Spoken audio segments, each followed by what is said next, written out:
Selamat siang, jumpa lagi dengan Denok Ayu Novel.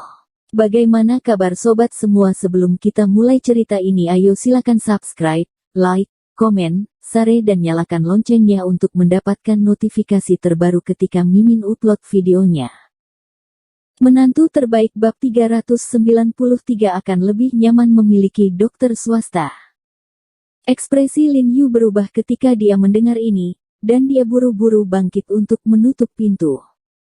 Tapi sudah terlambat. Pria di luar pintu sudah berjalan ke pintu, mengetuk dengan lembut, dan bertanya, "Qianying, apakah kamu di dalam rumah?" Begitu suara itu jatuh, pria itu tidak bisa menunggu Li Qianying berbicara. Dia tidak sabar untuk membuka pintu kamar, mendorong pintu untuk masuk ke dalam. Dia gatal, jelas menantikan untuk melihat Li Qianying berganti pakaian dan pemandangan indah lainnya. Sekalipun tidak ada keindahan seperti itu adalah kepuasan besar baginya melihat kamar kerja kecantikan itu. Tapi begitu dia mendorong pintu kamar, dia tidak bisa memindahkannya, dan sosok gelap tiba-tiba memenuhi celah pintu, dan wajah putih tiba-tiba bersandar di depan wajahnya. Pria itu terkejut, tubuhnya dibanting, dan ketika dia melihat lebih dekat, dia menemukan bahwa dia adalah pria yang tampan, itu adalah Lin Yu. Pria itu tidak tinggi, hanya sekitar 1,65 meter, jadi ketika melihat Lin Yu, dia harus melihat ke atas sedikit. Lin Yu menundukkan kepalanya dan meliriknya. Melihat bahwa dia bahkan tidak mengenalnya sama sekali, Lin Yu mengerutkan kening dan bertanya, "Mengapa kamu begitu kasar? Kamu memasuki kamar orang lain tanpa izin. Kamu siapa?" Pria itu tidak menjawab Lin Yu. Dia jelas sangat terkejut ketika dia melihat Lin Yu, dan dia berkata dengan kaget, "Kamu? Kenapa kamu di kamar Qianying? Apa urusanmu?" Lin Yu mengerutkan kening dan berkata tidak senang. Dia hanya melihat juling di mata pria itu, jadi dia tidak memiliki kesan yang baik tentang dia. "Tuan Ho, siapa?" Pada saat ini, Li Qianying juga buru-buru mengancingkan branya, meraih piyama di kepala tempat tidur dan membungkusnya di sekitar tubuhnya, membungkus tangannya di depan dadanya, dan bergegas tanpa alas kaki. "Qianying, kamu." Ketika pria itu melihat kaki telanjang dan pakaian acak-acakan Li Qianying, wajahnya memucat sejenak. Selain teriakan sebelumnya yang sangat gerah, pria itu sepertinya telah memikirkan sesuatu dan tiba-tiba merobek kerah Lin Yu. Berkata dengan marah, "Kamu bajingan, apa yang kamu lakukan untuk Qianying?" Meskipun setelan Lin Yu serius, tetapi pakaian Li Qianying sangat berantakan.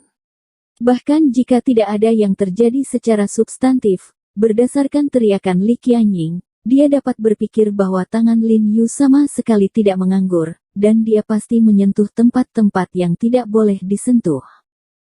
Dia tiba-tiba menjadi marah, jika bukan karena keluarga Li, dia pasti sudah menyerang Lin Yu. "Sun Jin, apa yang kami lakukan padamu?"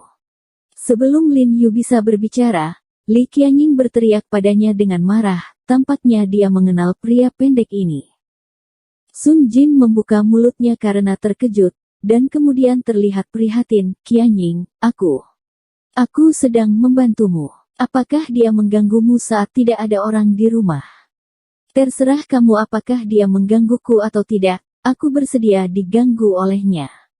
Jejak rasa jijik melintas di wajah Li Qianying, mengerutkan kening dan berkata dengan dingin, "Tidak, dia tidak bisa mengganggumu." Sun Jing berkata dengan wajah dingin, mengertakkan gigi, dan pada saat yang sama menarik kerah Lin Yu dengan paksa. Meskipun dia tidak setinggi Lin Yu, dia jauh lebih kuat dari Lin Yu karena pengalaman militernya, jadi dia jelas ingin menggunakan kekuatan kasarnya untuk menakut-nakuti Lin Yu, dan dia diam-diam meningkatkan kekuatannya. "Tolong lepaskan tanganmu," Lin Yu berkata dengan cemberut, nadanya jelas sedikit tidak menyenangkan. Jika bukan karena ketakutan bahwa Sun Jin adalah tamu keluarga Li, dia akan melakukannya sejak lama. Lagi pula, Sun Jin ini bisa mendapatkan izin dari bodyguard dan babysitternya untuk masuk ke aula dalam secara langsung. Dia jelas kenalan keluarga Li, atau dia diizinkan oleh Li Qianjue. Hapus kaki anjingmu. Saat Sun Jing hendak berbicara, suara dingin tiba-tiba datang dari bawah, yang membuat orang-orang ketakutan. Mendengar suara yang tidak sentimental ini, Sun Jin tidak bisa menahan diri untuk tidak mandek. Ketika dia berbalik, dia melihat langkah-langkah perlahan masuk dari halaman belakang, perlahan berjalan menuju ke arah tangga. Sial, kamu apa? Berani memarahi Laozi. Di depan wajah Li Qianying, Sun Jin secara alami tidak bisa kehilangan muka, jadi dia bergegas maju dan mengutuk kembali. Saya menyarankan Anda untuk melakukan apa yang dia katakan, jika tidak Anda mungkin akan sedikit menderita. Lin Yu membujuk Sun Jin dengan sangat serius. Sialan, kupikir aku membawa anjing ke sini, aku takut padamu, kan? Sun Yan dengan keras menarik leher Lin Yu, tampaknya menyadari bahwa Bu Cheng adalah pengawal Lin Yu, dan berkata dengan muram. Sial, aku tumbuh begitu tua, hanya aku yang bisa mengalahkan orang lain, dan tidak ada yang berani menyentuhku. Percaya atau tidak aku menemukan seseorang untuk menghancurkan kalian berdua. Apa kamu punya dokter pribadi di rumah? Saat itu, Bu Cheng perlahan menaiki tangga, dan tiba-tiba bertanya pada Sun Jin dengan aneh. Hah? Sun Yan meliriknya dengan dingin, dan berkata dengan dingin, apakah ada dokter swasta di keluarga Lao Su? Apa urusanmu? Kamu anjing pengikut, kualifikasi apa yang kamu punya untuk berbicara dengan Lao Su? Sebelum dia selesai berbicara, tubuh Bu Cheng tiba-tiba aktif dan menyapu di depannya seperti embusan angin. Tangan kanannya meraih tangan yang merobek leher Lin Yu dengan petir, dan kemudian lengan lainnya patah dan patah, kaca, dengan suara yang tajam, lengan Sun Jing menekuk pada sudut yang sangat aneh dalam sekejap mata. Apa? Sun Jin tiba-tiba menjerit keras, seluruh wajahnya membengkak menjadi warna hati babi, dan dia berlutut di tanah dengan lengannya yang patah meraung, urat-urat di dahinya dengan keras, tubuhnya berkedut kesakitan. Bagi mereka yang tidak hidup atau mati, lebih nyaman memiliki dokter pribadi di rumah. Bu Cheng mengambil kata-kata yang baru saja dia ucapkan tanpa terburu-buru.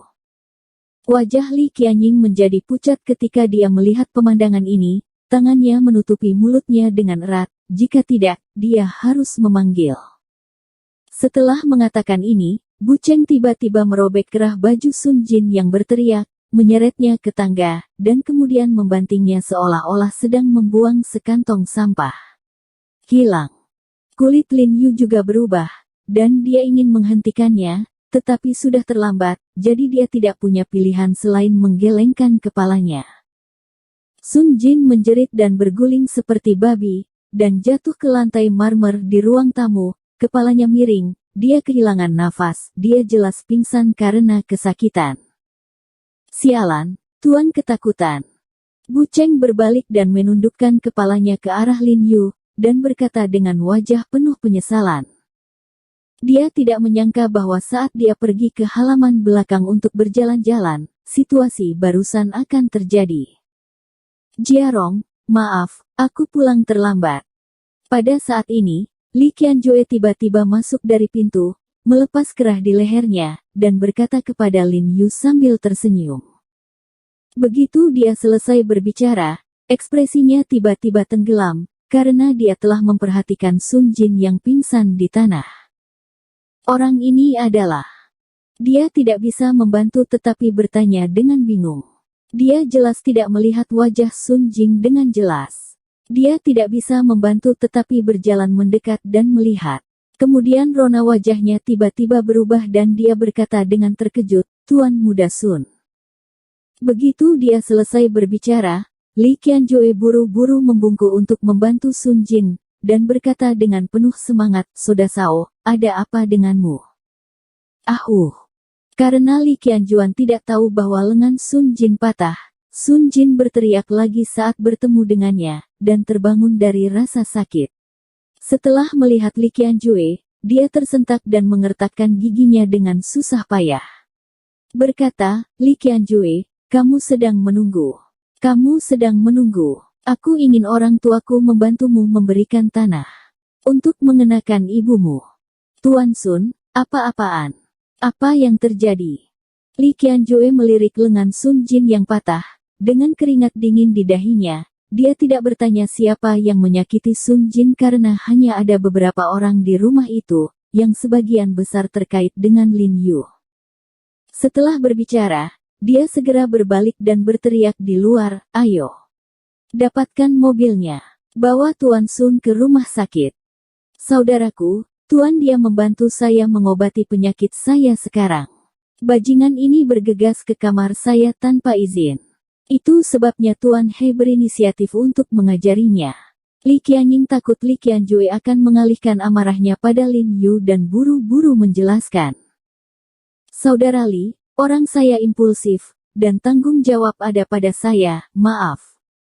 Lin Yu melihat ekspresi Li Qianjue sangat gugup, dia tahu bahwa Sun Yan pasti sangat penting bagi Li Qianjue, jadi dia tidak bisa tidak menyalahkan dirinya sendiri. Tetapi dia benar-benar tidak berharap Bu Cheng memiliki temperamen yang begitu panas, dan dia sangat kejam ketika dia mulai. Sudah terlambat untuk berhenti. Awalnya, dia berpikir bahwa melangkah hanya memukul Sun Yan 2 kali untuk menakutinya, tetapi dia tidak berharap untuk mematahkan lengan dan kakinya ketika dia muncul. Saat berbicara, Lin Yu sudah turun, berjongkok dan mengulurkan tangan untuk menyentuh lengan Sun Jin, mencoba mengambil tulangnya, tetapi Sun Jin gemetar ketakutan, dan berkata, "Kamu, apa yang akan kamu lakukan? Saya seorang dokter, saya dapat membantu Anda memperbaiki tulang yang patah," kata Lin Yu buru-buru. "Tidak, menjauhlah dariku, menjauhlah dariku." Sun Jin menginjak tanah dengan kaki penuh ketakutan. Dia benar-benar ketakutan dengan taktik brutal barusan. "Jiarong, lupakan saja, ayo kita kirim Tuan Muda Sun ke rumah sakit." Li Qiansuo menghela nafas dan berkata tanpa daya, mengetahui bahwa keluarganya dalam masalah sekarang. Kemudian pengawal itu mengemudikan mobil dan masuk ke rumah untuk membantu Sun Jin berdiri. "Li Qianjue, tunggu, aku ingin kau bersujud padaku satu persatu." Sun Yan menyeringai kesakitan sebelum pergi, tapi dia masih mengancam Li Qianjuo dengan dingin. Setelah dia pergi, Lin Yu berjalan dan meminta maaf lagi, "Saudara Li, saya benar-benar minta maaf, saya tidak bermaksud begitu. Tuan, saya melakukan ini selangkah demi selangkah. Saya melangkah untuk melakukan sesuatu satu persatu. Jika ada sesuatu, biarkan dia datang kepada saya." Ketika Bu Cheng berbicara, dia menatap Li Qiansuo dengan pandangan dingin, "Jelas. Ada permusuhan yang jelas. Kakak Bu, ini kakak Li, teman baikku." Lin Yuseng takut Bu Cheng tidak akan bisa mengendalikannya, jadi dia bertindak atas Li Qianhui lagi jika dia tidak setuju, dan buru-buru memerintahkannya. Mata Bu Cheng sedikit mereda. "Jiarong, aku tidak bisa menyalahkanmu, tapi kali ini kita mengalahkan Sunda Sao. Hidup kita di Li Group mungkin tidak mudah." Li Qianjue menggelengkan kepalanya dan tersenyum pahit, agak tidak berdaya. "Saudara Li, dari mana asal orang ini?" Kulit Lin Yu juga menjadi serius, mungkinkah anak seorang menteri? Orang-orang yang dapat membuat 2 keluarga komersial utama di Beijing begitu cemburu tidak lebih dari lingkaran militer dan politik. "Lumayan," Li Qianhui berkata dengan getir, "proyek teknik medis kami membutuhkan lahan yang luas. Seperti yang Anda ketahui, tanah saat ini di ibu kota tidak dapat dimenangkan dengan uang. Saya telah mengatur banyak hubungan. Masalahnya masih belum jelas, dan ayah Sun Jin ini, Sun Dong, adalah orang langsung yang bertanggung jawab atas proyek tanah. Sekarang kita telah mengalahkan Tuan Muda Sun ini, saya khawatir masalah ini akan menggantung." Ketika dia berbicara, dia secara khusus menggunakan kata "kami", jelas dia ingin menekankan bahwa dia berada di pihak Lin Yu, dan tidak ingin Lin Yu mengembangkan rasa keterasingan. Lagi pula, dibandingkan dengan Sun Jin, Lin Yu jauh lebih penting baginya. Namun, Sun Jin tersinggung kali ini, dan persetujuan tanah mereka mungkin juga harus dibatalkan. Saat itu, meskipun mereka memenangkan kuota untuk proyek teknik kedokteran ini, tidak akan ada tempat untuk membangun pabrik. Jadi memukul Sun Jin sama dengan merusak proyek mereka secara tidak langsung. Hah? Wajah Lin Yu berubah ketika dia mendengar kata-kata itu, dan dia secara alami tahu pro dan kontra. Dia menundukkan kepalanya dan berkata sedikit bersalah, "Kakak Li, aku benar-benar minta maaf kali ini. Aku tahu aku tidak terlalu agresif. Saya tidak akan memiliki konflik dengan Sun Jin. Itulah akhir dari masalah ini, tidak perlu mengatakan siapa yang bertanggung jawab, tidak lebih, tidak masalah jika proyek yang rusak ini selesai. Aku tidak perlu marah pada orang-orang itu." Li Qianjue menghela nafas berat. Untuk melakukan proyek ini, dia begitu sibuk sepanjang hari dengan dadanya menempel di punggungnya, dan dia sangat marah di mana-mana. Ini membuatnya benar-benar menyerah, dan itu melegakan. Saya pikir itu hal yang sangat besar, hal yang kecil, bukankah mudah untuk dipecahkan? Pada saat ini, Bu Cheng tiba-tiba mengerutkan kening dan berkata dengan ringan, tetapi masih belum ada ekspresi di wajahnya. Bersambung. Terima kasih kepada kalian yang telah menonton video ini. Jangan lupa tekan tombol subscribe-nya dan nyalakan notifikasinya untuk mendapatkan video-video seru lainnya dari Denok Ayu Novel.